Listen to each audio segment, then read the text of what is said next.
मलाई पहाडमा खोज्नु है, जहाँ हावाले मेरो नाम गुनगुनाउँछ, जहाँ माटोले मेरा पाइलाका निशानहरू अँगाल्छ। त्यही कतै तिमीले भेट्छौ मेरो सपनाहरूको एक टुक्रा, रित्तो आकाशमा हराएको जुन जस्तै।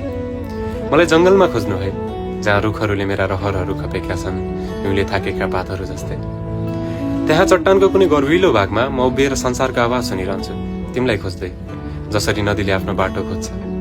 मलाई खोलाको किनारामा खोज्नु है, जहाँ पानीले मेरो मनको बहाव बोक्छ।